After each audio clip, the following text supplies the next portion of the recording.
New ইয়র্কের liberty আইল্যান্ডে গর্বের সঙ্গে দাঁড়িয়ে আছে স্ট্যাচু অফ লিবার্টি, যা শুধু যুক্তরাষ্ট্রের স্বাধীনতার প্রতীক নয়, বরং বিশ্বজুড়ে গণতন্ত্র, মানবাধিকার ও বন্ধুত্বের এক চিরন্তন প্রতীক হিসেবে পরিচিত।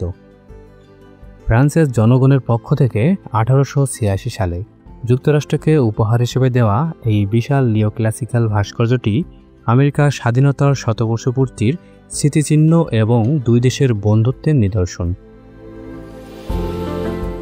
এই ভাস্কর্যটি নিউ ইয়র্ক হারবারে প্রবেশকারী জাহাজের যাত্রীদের প্রথম স্বাগত জানায়। বিশেষ করে 19 ও 20 শতকের অভিবাসীদের জন্য এটি ছিল নতুন জীবনের আশার প্রতীক। ভাস্কর্যের নকশা করেন ফরাসি ভাস্কর ফ্রেডরিক আগস্ত বার্থোল্ডি, যিনি মূলত মিশরে স্থাপনের জন্য একটি মূর্তি তৈরি করার পরিকল্পনা করেছিলেন। কিন্তু অর্থনৈতিক ও রাজনৈতিক জটিলতার কারণে মিশরে এটি নির্মাণ করা সম্ভব হয় না। আমেরিকার স্বাধীনতার 100 বছর পূর্তির জন্য ফরাসি রাজনীতিবিদ এডওয়ার্ড ডে লাবুদের উদ্যোগে এটি যুক্তরাষ্ট্রে উপহার হিসেবে দেওয়া হয়। ভাস্কর্যের অভ্যন্তরীণ কাঠামো ডিজাইন করেন গুস্তাভ আইফেল, যিনি আইফেল টাওয়ারের স্থপতি। স্ট্যাচু অফ লিবার্টির উচ্চতা পেডেস্টাল সহ 306 ফুট, আর শুধুমাত্র ভাস্কর্যের উচ্চতা 151 ফুট। এটি তামার পাত দিয়ে তৈরি, যা অক্সিডাইজ হয়ে বর্তমানে সবুজ রং ধারণ করেছে। ভাস্কর্যটির ডান হাতে একটি জ্বলন্ত মশাল রয়েছে, যা মুক্তি ও আলোর প্রতীক, এবং বাম হাতে একটি ট্যাবলেটে যেখানে রোমান অক্ষরে লেখা আছে July IV MDCC LXS VI, অর্থাৎ 4 জুলাই 1776। এটি যুক্তরাষ্ট্রের স্বাধীনতা ঘোষণার তারিখ।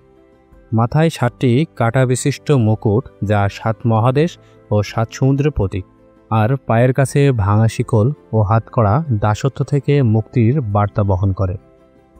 নির্মাণের সময় ফ্রান্স ও যুক্তরাষ্ট্র উভয়েই অর্থনৈতিক সংকটে ছিল, তাই ভাস্কর্য নির্মাণের জন্য ফ্রান্সের জনগণের কাছ থেকে অর্থ সংগ্রহ করা হয় এবং যুক্তরাষ্ট্রের জনগণের কাছ থেকে পেডেস্টালের জন্য তহবিল সংগ্রহ করা হয়েছিল।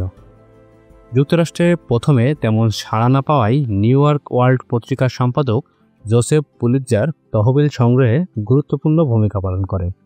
তিনি পত্রিকায় স্ট্যাচু অফ লিবার্টি সম্পর্কে প্রতিবেদন প্রকাশ করে জনসাধারণের মধ্যে উৎসাহ সৃষ্টি করেন, যা অর্থ সংগ্রহে ব্যাপক সহায়তা করে। 1886 সালের 28 অক্টোবর তৎকালীন প্রেসিডেন্ট গ্রোভার ক্লিভল্যান্ডের উপস্থিতিতে আনুষ্ঠানিকভাবে স্ট্যাচু অফ লিবার্টি উদ্বোধন করা হয়। 1924 সালে এটি জাতীয় স্মৃতিস্তম্ভ হিসেবে ঘোষণা করা হয় এবং 1984 সালে ইউনেস্কো বিশ্ব ঐতিহ্যবাহী স্থানের তালিকাভুক্ত হয়।